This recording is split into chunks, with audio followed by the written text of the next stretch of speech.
সুপ্রিয় দর্শক, আসসালামু আলাইকুম। আমরা চলে আসলাম চুয়াডাঙ্গা সদর উপজেলা ৩ নং কুতুবপুর ইউনিয়নের ভোলটিয়া গ্রামে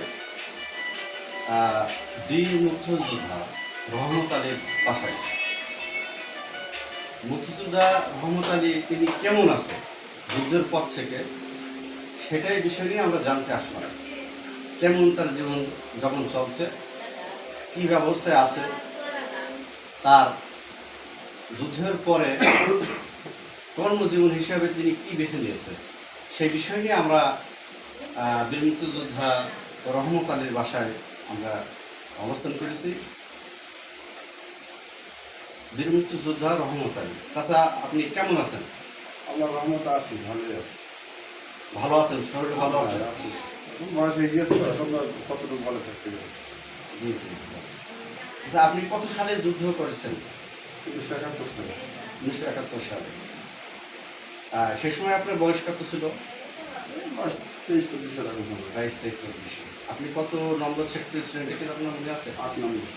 8 নম্বর সেক্টর ছিলেন। সেই সময় আপনি কি করতেন?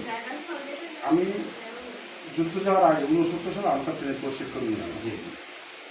তারপরে আমার যে এই সৈনিক ডিপার্টমেন্টের যে কর্ণধার ছিল একজন কমান্ডার, নাম তার ওয়ারেস হোসেনের বাড়ি, মারা গেল। 71 সালে যুদ্ধের সময় যখন আমি একটা কাজে গিয়েছিলাম, রাজমিস্ত্রির কাজে, ওই রাত্রি 10 মাসে বাজারে পড়ছি, তখন ওরা সব একাত্তর হয়ে গিয়েছে। আমাকে দেখে বলে, এই ঘটনা যুদ্ধ বেরিয়ে গেলে দেশকে রক্ষা করতে হবে। বুঝলে না, তাহলে এখন বাড়ি গিয়ে তুমি তাড়াতাড়ি বুঝেছি। বাড়ি দিয়ে সেটা বাড়ি চলে আসলাম।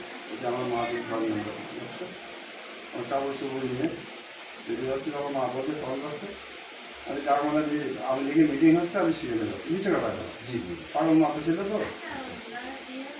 এবার আমি চলে আসি, আমার মা 5টা হয় দিল্লি ধানের উপরে চলে গেল। আমি যখন বলছি, মা তুমি চলে যাও, আমি বাড়ি চলে আসবো, তোমাকে দোয়া দিই।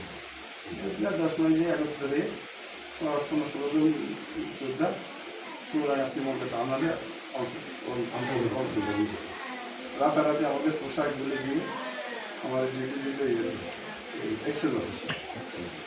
ওখান থেকে নিয়ে গেল কুষ্টিয়া নিয়ে যে ওই স্বাধীনতার সানোয়ার ছিল, পরে লালটু মন্টু ওরা ছিল।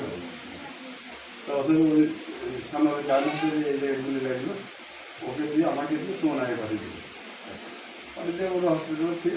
আমরা ধরেন তখন এই যে সুখ দিয়ে আমি মানিক দিয়ে যেখানে মাদ্রাসা হয়েছে, ওখানে আমি ওয়ারেস ক্ষুদাবক্স সিপিআরের 3-4 লোক আমরা ওই জায়গাটা ডিফেন্স করি। ডিফেন্স করার পরে তারপরে ওই যেদিন শুক্রবার এই দেশে যখন গুলাগুলো ছিল সবগুলো হাঁটে, তখন সবাই কীটা কোন চলে গেল খুঁজে পেলাম না। আমি চুমড়া চলে গেলাম। চুমড়া চলে যাওয়ার পরে ওখান থেকে যখন চৌরাস্তা মোড়ে তখন মেহেরপুর দিকে 3-4 আনসার মোতাতে স্লোগান দিতে, এবং ব্রিজের উপরে যখন আসবে তখন বিমান উঠল, একটা বিমান উঠে মুম্বই করতে গেল চৌনা শহরে। আমি পা হয়ে ব্রিজের উপরে গিয়ে চলে গেলাম, ওখান থেকে ধরে পাঞ্জাবের ভিতরে ঢুকতে গেলাম, ঢুকতে দিল না। কলা গাছের নিচে দাঁড়িয়ে আছে, একটা ডাকি ধরে তা মাথার মধ্যে যাচ্ছে রাস্তা, এখন আমি ফায়ার করি। আবার সেটা ফায়ার করলে যদি আমার যদি লক্ষ্য করে, ফায়ার না করে তারপরে কিছুক্ষণ পরে বিমান চলে গেল। এদিকে আসতে পারে, এদিক থেকে পাঞ্জাবিরা যখন ক্যান্টনমেন্টে মানে অ্যাডভান্স করতে তোমার আবার বমি করতে করতে আসছে। ওই দিন সহযোগীদের হাট, সহযোগীদের হাট 1লা বৈশাখ, মানে ইংরেজি তারিখে অত মনে নেই, জানবো নেই, বলতে পারবো না।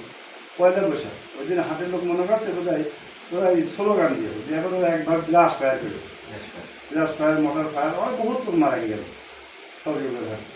যাতে আপনাদের হয়তো জানা আছে, আপনার বাবা মারাতে বলতে পারবো। জি জি। ওখান থেকে কী করবো, ওখানে আমি ব্রিগেডে চলে গেলাম। আমি আর ব্রিগেডের একটা ছিল, হ্যাঁ ইন্ডিয়া ছিল। তা রামনগর ইব্রাহিমপুরের ভিতর দিয়ে যাচ্ছি, একটা দোতলা বাড়ি, ওখানে মেলা লোক বসে।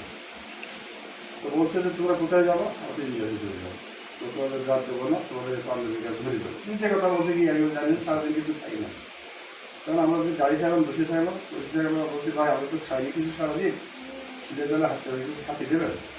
খাতে দিই। ওই দিকে আমি একজন লোক কালো বিশ্ববিদ্যালয়ের নাম ইব্রাহিমপুর, তো বলছে যে তোমার বাড়ি কেনে নেবে তো তোমার বাড়ি কেনে আমার বাড়ি ভুলকিয়া সবগুলো কাছে বাড়ি তো ওখানে কোন গ্রাম দাদু বুঝতে না আমাদের আছি কাজ ছিল দাদু তোমাদের কী কাজ আমার দাদু বলি আমার ভাই বাবার ভাই নিয়ে আমার হাবিজ তো সে ওই লোক আমার ধরে বাড়ি আসতো আমার এই বাবা ওখানে যেত ওখান থেকে আমার শেষ তারপরে আমার ধরে নিয়ে চলে যাইল আর ওগুলো তুমি চলে যাবে ইউনা বাড়ি নিয়ে যেয়ে আমার পোশাক রাইফেল গুলি সব রেখে দিয়ে ওইটা লুকিয়ে দিলে ওরা কাজ দিয়ে ঘরে ঢুকে হ্যাঁ দুজন বাড়াবাড়ি আজকে অন্ধকারে ওনারা পুষ্কিনে আছে বাড়ির পশ্চিম দিকে জঙ্গল পুষ্কিনি গাড়ি খুঁজেছে তার কদিন পরে আমার আগে দিয়ে গেল দেখে আপনার আসার পরে সেদিন থেকে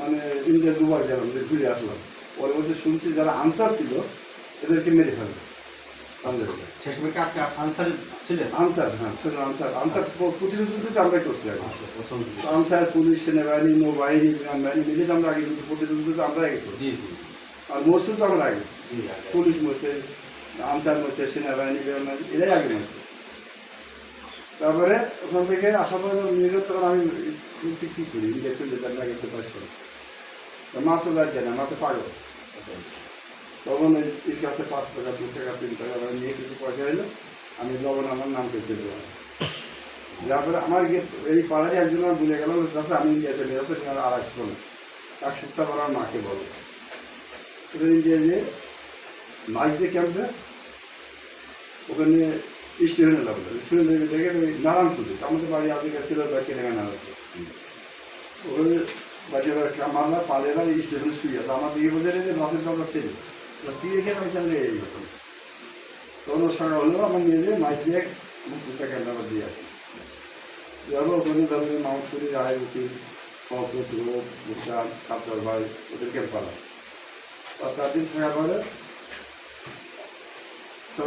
4 দিন থাকার পর দেখি বিকেলবেলা তাদের জানাতে আসলো এসে ভাষণ ভাষণ দিলে দিয়ে আবার করে চলে গেল তাহলে গাড়ি আসে ইন্ডিয়ান মিলিটারি গাড়ি আছে নাম মিস্ত্রিকের নাম ডাকতে লাগলো থেকে আমার নামও ডাকলো তোমরা বড় জিনিসপত্রে গাড়ি দিতে যাবো 4টে গাড়ি এবার তো ওইটা ধরেন যেমন কৃষ্ণগঞ্জে যেমন নাস্তা করাবো নাস্তা করে তাহলে রাত্রে গাড়ি থাকবে আর বিহার চাকুলি একাডেমিতে এখন 5 বছর ওখানে প্রশিক্ষণ নিই তার 5 বছর আমরা ধরে চলে আসি তারপরে শিকাগো ক্যাম্পে আমাদের ক্যাম্প পাই যেভাবে ভিতরে এসে পড়ে না ওখান থেকে ধরেন বিভিন্ন জায়গায় যুদ্ধ করে অ্যাকশন যুদ্ধ সম্মুখীন যুদ্ধ হ্যাঁ অনেকগুলো জায়গায় যেমন ধর্মদুয়া কাজীপুর তারপরে সাহেবনগর তারপরে চুতুলিয়া বিভিন্ন স্তরে আপনার সম্মুখীন যুদ্ধ ইন্ডিয়ান আর্মি সহ আমরা একসাথে এলো তারাকপুর কোথাও গোয়ালপাড়া এরকম অনেক জায়গায় অনেক লোক মারা আমার সাথে একজন ইতিহাসে নাচছিল মারা গেল আপনাদের সাথে আর কারা কারা ছিল, কোন বাহিনী ছিল? সেনাবাহিনী ছিল সব সেনাবাহিনী। আমরা যে আমাদের যে অ্যাকশন যে একটা ক্যাম্প যে সম্মুখীন যুদ্ধ করা এটা সাধারণ স্টুডেন্ট কেউ না সব আনসার পুলিশ সেনাবাহিনী নৌবাহিনী বিমান বাহিনী এটা ইতিহাস এটা দিয়ে আমাদের প্রশিক্ষণ প্রাপ্ত সব প্রশিক্ষণ প্রাপ্ত আর আমাদের কোম্পানি প্রথম ছিল মেজর জাহাঙ্গীর ক্যাপ্টেন তবিকা লাইনি আর লাস্ট ফিনিশিং করলো তখন ক্যাপ্টেন নুন চৌধুরী তৎকালীন মেজর জেনারেল হয়ে মারা গেছেন are flying lieutenant Abu Kalam sir ওখান থেকে আমরা দেশ স্বাধীন হওয়ার পরে 16 ডিসেম্বরে তো 16 ডিসেম্বর সকালবেলা একটা রাজাকার ওই ক্যাম্পে গেল ধর্মদার যুদ্ধ হওয়ার পরে এই 1 সপ্তাহ পরে সেই রাজাকার যে বলছে এবারে পাঞ্জাবি নাই ওখানে আছে শুধু 20-25 জন রাজাকার আর ওরা 8টা হলে এসে চলে যায় তাড়াতাড়ি থাকায় ওইগুলো করে আমাদের কোম্পানি কমান্ডার স্যার আর ইন্ডিয়ান এক মেজর শোনার পরে ওরা কি ইংলিশ কি বলার পরে তোরকে বাসি দিই হ্যাঁ বাসি দিয়ে আবার সব ফালি নাম আবার পাশায় কি রেখে যাই লোক নেই আমার ভিতরে আমি বললাম ওই অস্ত্র না রাজশাহী একটা লোক ছিল তার নাম সিরাজ আর তার ছোটো ভাইয়ের নাম আমির হাসান দুজনেই বিয়ে বড় ভাইরা হাবিলদার ছোটো ভাইরা সিফাই ওর সঙ্গে আমি ইয়ে দিলে আমাকে ভাই দিলে ভাত দিলে অস্ত্র নিয়ে শিকারপুরের নদীর ধারে যে ইন্ডিয়ান আর্মিরা আছে আর মোটর টোটার বড় কামান টামান এসব আছে হিন্দিতে কিন্তু আমরা হিন্দি বুঝতাম না তখন বলতে একটা কথা বললাম যে তোমাদের কোনো সমস্যা নেই তোমরা শিখ পাচ্ছ ইয়ে ফায়ার দিয়ে সিগন্যাল দেবে। ঠিক নয়। যদি কোনো অবস্থা খারাপ হয় একটা লাল কাতে আছে গ্রিন পিস্তল বলবো, লাল আলো হলে আমরা জানবো যে অবস্থা ভালো না, আর সবুজ বাতি দিন জানবো যে আমরা কিছু না। পরিবেশ ঠিক আছে। এইবারে ধরো আমরা মাঠ দিয়ে যাচ্ছি, মাঠ আসার লাইনে মানে সিঙ্গেল লাইনে যাচ্ছে এরকমভাবে, যদি মাঠে যখন মাঝখানে তখন কোনো আমরা ফায়ার দিচ্ছি, ফায়ারে যাওয়া পাচ্ছি না। আমাদের নন্দী স্যার উনি আমাদের পূর্বপাশে দিয়ে গ্রামের ভিতরে ঢুকে রয়েছে, উনি এটা বিরাট ফায়ার দিয়েছে একে 47 রাইফেল দিয়ে। তখন যখন ওদের কাছাকাছি প্রায় 400-500 গজ দূরে আমরা, তখন ওরা ফায়ার ওপেনিং করে দিয়ে এই পাল্লা মেশিন গানের fire, motor fire, motor fire. আপনার সাথে কতদিন যুদ্ধ মাঠে ছিলেন, ময়দানে ছিলেন যুদ্ধ? 9 মাসে তো ছিল না। 9 মাসের ভিতরে যুদ্ধ শেষ হওয়ার পরে আপনারা হ্যাঁ, এর ভিতরে আপনার সে সময় আপনি তো আনসারে ছিলেন। আনসারি আমরা আনসার। আচ্ছা, এখন আপনারা সরকারি যে সুযোগ সুবিধা বা মুক্তিযুদ্ধ দ্বারা তাদের যে ভাতা, এই ভাতাগুলো পাওয়ার কথা, সেই ভাতাগুলোকে আপনি পাচ্ছেন কিনা? ভাতার কথাটা আমরা যখন যুদ্ধ যাই, যখন যুদ্ধ করি, তখন আমরা তো জানতাম না আমাদের রেলও ভাতা দেবে কি, কোনো দাম দেবে কি, ঘর দেবে, টাকা দেবে, পয়সা দেবে, এটা আমরা জানতাম না। 18 বছর পরে জিনিসটা হয়েছে, 18 বছর স্বাধীন কার্যকর থাকে। কার্যকারী হয়েছে 300 টাকা সরকার উদ্যোগ নিয়েছে। উদ্যোগ নিয়েছে। বুদ্ধিজীবীরা মিলে হয়তো বসেছে, তারা জেনেছে যে এদের দেশের জন্য জীবন দিয়েছে, কিংবা যে ত্যাগ স্বীকার করেছে, ইজ্জত দিয়েছে, জান দিয়েছে, এদের তো কিছু একটা করে। এখন বুদ্ধিজীবীরা এই ধরনের হয়তো একটা মন্তব্য করে এই ভাতাটা সিস্টেম চালু করে দিয়েছে। এখানে আস্তে আস্তে হতে এই পর্যন্ত পেয়ে যাচ্ছে। আপনি পাচ্ছেন না? আমি পেয়ে যাচ্ছি। আপনার পরিবারে কতজন সন্তান? আমার তো পরিবারে ধরেন এখন আমরা আছি হলো আমার এক ছেলে, আমার ওয়াইফ তো মারা গিয়েছে, আমার পিতা বউ আছে, পিতা বউ আছে, দুটি বাচ্চা আছে। আপনার ছেলে কি করে? ছেলে চাকরি করে ব্যাটালিয়ন আনসার। আনসার বাহিনীতে মানে আপনিও আনসারে ছিলেন? হ্যাঁ, আমরা আনসার ঢুকাইছি, ওই মিউনিটের সাথে দিয়ে ঢুকাই। খুব একটা ভালো একটা উদ্যোগ। হ্যাঁ। যে আপনি বাহিনী ঢুকাইছেন, এটাই সবচেয়ে বড় বিষয়। আচ্ছা, এখন আপনার সরকারি তরফ থেকে আপনার কোনো শেষ পর্যন্ত আর কোনো সুযোগ সুবিধা পাচ্ছেন কিনা? না। দেওয়ার কোনো আশ্বাসন না, আমি তো ধরেন এই যে একটা কথা বললেন না যে সরকার, এই যে আমি একজন মুক্ত, আমাদের কিছু ছিল না। আমি পরে বাড়ি থাকি বউ ছেলে মেয়ে নিয়ে, ঘর বাড়ি কিচ্ছু ছিল না, কিচ্ছু ছিল না। এই যে এত ঘর দিয়েছে কিন্তু আমাদের উদ্যোগ আসেনি। কেন আসেনি, কোন কারণে? যারা করেছে, যারা এখন ওই যে ঘরে যারা উদ্যোগ নিয়েছে, তখন ওই যে গাছঘাটের এলো বাবলু মাস্টার, এমপির প্রতিনিধি ছিল সেলুনগঞ্জের, ওই আবু হোসেন ছিল জেলা কমান্ডার, ওই নুরুল মালিক ছিল জেলা কমান্ডার, তারা তো এমপি ভুক্ত লোক ছিল, তারা এমপি, যারা যা বুঝে সেটাই করেছে। কিন্তু আমি তো একজন মুক্তিযোদ্ধা কোর, আমার কাগজপত্র সব আছে। হ্যাঁ, আমি তারপরে আমাকে কিছু করে নেই, আমাকে তারপর আমি বললাম যে আমার তো ওয়াইফ মারা গেল, এখন তো আমি যদি বিয়ে করি, এখন আমার তো ঘর তো থাকতে দেবে না, ঘর তো তাদের, তারা তো কেড়েছে। আমার পিতা বাড়ি বাপের বাড়ি জমি বেশি নেই, ঘর কেড়েছে, তাহলে আমার তো ঘর দরকার, আমি কেন ঘর পাবো না? আমার বাড়ি দেখি একটা আমি বললাম আমার টাকা প্রয়োজন না, কিন্তু আমি টাকা কয় টাকা পাই, এই তো টাকা পাইলে সেই কাছে কিছুদিন আগে বাড়াইলো। আচ্ছা, আপনি এই ঘরের জন্য বা বাসিন্দার জন্য আপনি কোনো দরখাস্ত বা নতুন কোনো কাগজ? হ্যাঁ, আমি জানিছি, আমি জমা দিয়েছি কাগজ, জমা আর ওই উপজেলা জমা দিয়েছি, যেও না আপনার এখন পর্যন্ত কোনো ব্যবস্থা নেই? না না, কারণ দেখাচ্ছি তাহলে আপনি চাচ্ছেন ওটা ঘর বাসে আপনার অবশ্যই স্থানান্তরিত করে বাদ বাকি জীবনটা আপনার? আমার জীবনটা আমি তো কারণ করি। আপনি বর্তমানে এখন কি করছেন? এখন আমি কি করি, এখন যদি একটা চার দোকান আছে, চা দিচ্ছি, গ্রামে একটা চার চার দোকান আছে, সকাল বিকেলে চা দিচ্ছি। আপনার কত টাকা আপনার আয় হয়? সকাল বিকেল দিকে দেখে 500-600 টাকা দিয়ে হয়। হ্যাঁ, এদিকে খরচ করতে হবে। আছে নিজের আপনার শারীরিকভাবে কোনো অসুস্থতা? হ্যাঁ, অসুস্থ ছিল, ওষুধ খাচ্ছেন কিনা? অসুস্থ ছিল, অসুস্থ ছিল। উন্নত অসুস্থ হবে। বছর ক্যান্টনমেন্টে বছর দিই ওষুধ, আপনার কেমন মাসিক ওষুধ লাগে? ওখান থেকে ওষুধ যায় বাইরে 3 দিন অনেক টাকা লাগে। এই যে বহু পরীক্ষা নিরীক্ষা করে, ওনারা করে সিটি স্ক্যান দিয়ে পরীক্ষা, সেই পরীক্ষা, তারপরে আইসিটি ছিলাম যত ক্যান্টনমেন্টে সিএল আছে, এখন বাইরে এখন করতে গেলে আমার তো আসলে সব বেঁচে দিতে। আবার একটা জিনিস, আপনি বলবেন আমি উত্তর দেবো, আর যদি আমি বিশ্বকাপের ভিতরে আমার কোনো অবশ্যই।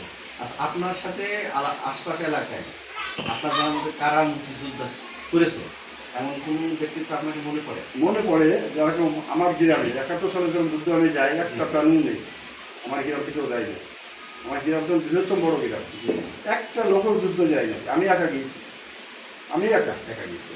আমি একা যুদ্ধ গিয়েছি। আর যখন ইন্ডিয়া গেলাম তখন শৈলের লোক কিছু ছিল, এগুলো জগৎপুরের লোক ছিলেন ইমদাদুল, মোহাম্মদ আলী, শৈল ছিল ফজলু, ফরিদ, ওই জীবননগরে কিছু ছিল, তারা সব মারা গিয়ে মারা গেছে। সাকারিয়া জীবননগরে কাউসার একটা ছিল, সে আছে এখনো বেঁচে আছে, আচ্ছা, আচ্ছা। বুঝেছেন। তখন এখন আমার গ্রামের একজন মুক্তিযোদ্ধা হয়েছে, কীভাবে হয়েছে না জানি না। আচ্ছা, পরবর্তীতে তো মুক্তিযুদ্ধ হয়েছে। পরবর্তী এই যে 2000 সালে হয়ে গেছে, কীভাবে সেই জানা লাগে। আচ্ছা, আমাদের শেষ একটা কথা, আপনার ভুয়া মুক্তিযুদ্ধ নিয়ে আপনি কি কিছু বলেন? আসলে ভুয়া মুক্তিযোদ্ধা ভুয়া মুক্তিযোদ্ধা শোনেন, ব্যথাটা তো ওই জায়গায়, জি জি ব্যথাটা তো ওই জায়গায়। আমি যুদ্ধ করে জীবন দিয়ে, ইজ্জত দিয়ে, রক্ত দিয়ে আমি কিছু পাচ্ছি না। আর যারা ভুয়া মুক্তিযোদ্ধা, যারা যুদ্ধহত মুক্তিযোদ্ধা, যুদ্ধ করিয়েছে কিনা, গুলি লেগেছে কিনা, তারা যুদ্ধহত ভাতা পাচ্ছে বেশি, আর আমি যুদ্ধ করে জীবন দিয়ে আগে দিয়ে আমি ভাতা পাচ্ছি সম্মানী ব্যাপার। সম্মানিত। এই উদ্যোগগুলো সরকারের নেওয়া উচিত, অবশ্যই সরকার তো এগুলো অবশ্যই। যাচাই করা সরকারের একান্ত প্রয়োজন। আমি যে যুদ্ধ করেছি, ধরেন বঙ্গবন্ধু ডাকে গিয়েছি যুদ্ধে, জিয়াউর রহমান যখন প্রেসিডেন্ট ছিল তিনিও অনেক কিছু করে দিয়েছে, জি জি খালেদা জিয়া প্রধানমন্ত্রী ছিল, তিনিও করে। জি জি এখন যিনি প্রধানমন্ত্রী আছেন তিনি কিন্তু একটা মুক্তিযোদ্ধার সন্তান। অবশ্যই।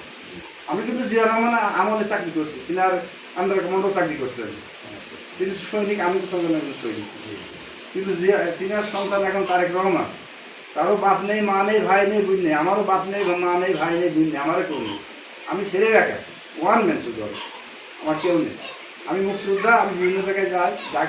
তারপর একটা জিনিস, এই সময় জেলার থেকে জাতীয় প্যারেডে 2000 সালের থেকে আমিই যাই, আচ্ছা, যেখানে জাতীয় 40টা দেশের লোক যে প্যারেডটা দেখতে আসে, সেই প্যারেডে আমি অংশগ্রহণ করি। ঢাকায় যখন হ্যাঁ আপনি কি সরকারের কাছে কোনো পুরস্কার কি পদক হ্যাঁ পেয়েছেন? পাইছি আমি, দেখি ওই ছবিটা। আপনি কি সরকারের কাছে কোনো স্বর্ণ বা পদক পেয়েছেন কিনা বা পুরস্কৃত হয়েছেন কিনা? 2019 সালে আনসার ডিপার্টমেন্টের, আমি তো খোদ আনসার ডিপার্টমেন্টের লোক। জি 2019 সালে আমাকে প্রতি মাসে ডাকে আনসার একাডেমি, শুরু করে 12ই ফেব্রুয়ারি। জি ওখানে 2019 সালে আমাকে একটা পদক দিয়েছিল, আর পদকের একটা সম্মান্য ক্যাপাটা করে এই ডিপার্টমেন্টে। এইটাই দিয়েছিল হ্যাঁ পদকটা। সে সময় তো তৎকালীন প্রধানমন্ত্রী শেখ হাসিনা ছিল, ঠিক আছে, সেই সময় আমি পুরস্কৃত পেয়েছিল। এটা আর ভাতা প্রতি মাসে পাই আমি। এটা সম্মানে, এই যে একটা সম্মানী ভাতা দেয় আনসার ডিপার্টমেন্ট। কত টাকা আপনি ভাতা পান? 1500 টাকা করে দেয় প্রতি মাসে। প্রতি মাসে? আর একটা আরো এই প্রতি মাসে শুধু এই 1500 টাকাই পান? 1500 টাকা দেয়। আর অন্য কোনো কিছু ফ্যাসিলিটি পান না? না, আর এই ডিপার্টমেন্টে যখন ডাকে যে কোনো কাজে সেই যাই, যেন আমার মুক্তিযোদ্ধা ডাকলি আমি যাই। এবার ধরেন জাতীয় বাড়ি গেলাম, সেনাবাহিনীর পক্ষ থেকে ধরেন অনেক কিছু দিয়েছে, টাকা পয়সা দিয়েছে, কাপড় চোপড়, ব্যাগ ট্যাগ, এবং খাওয়া দাওয়া ভিআইপিভাবে থাকা হয়। আপনার শেষ ইয়েতে এখন আপনি কি চাচ্ছেন? বর্তমান যে সরকার আছে, সরকারের কাছে আপনার চাওয়া পাওয়া কি? চাওয়া আমার কিছু নেই, আমার কাছে আবার একটা কথা, যে মাননীয় যে প্রধানমন্ত্রী আছেন বিএনপি জি তারেক রহমান সাহেব, উনাকে একটা কথা বলবো যে প্রকৃতিক মুক্তিযোদ্ধা জি জি স্যার, আপনি যাচাই বাছাই করেন, চেষ্টা করেন। আমি যে একটা মুক্তিযোদ্ধা, আমার তো ঘর নেই, আমার জায়গা পড়ে আছে, আমার ঘর দেয় না। কেন দেয় না? আমার তো হয়তো তারা কোন কারণে, কিসের জন্য? এদের মানুষই, গ্রামের লোকে, এলাকার লোকে আমার টিটকারি মারে, অনেকে ইয়ে কটুকু কথা বলে। কিসের মুক্তিযোদ্ধা? সার জায়গার ইয়ে নেই। এই যে আশপাশে যেসব মুক্তিযোদ্ধা, তারা আমার মতন মুক্তিযোদ্ধা তো না, তারা ঘর পাই যাবে। তাই তো। আমি আপনারা মানে সরকার কাছে একটাই দাবি যে আপনারা ঘরের ব্যবস্থা করে দিলে পরে হ্যাঁ সুবিধা হয়। সুবিধা হয়। এটাই তো। আমাদের কাগজও জমা দিয়েছি টিউন অফিস। ঠিক আছে, থ্যাংক ইউ।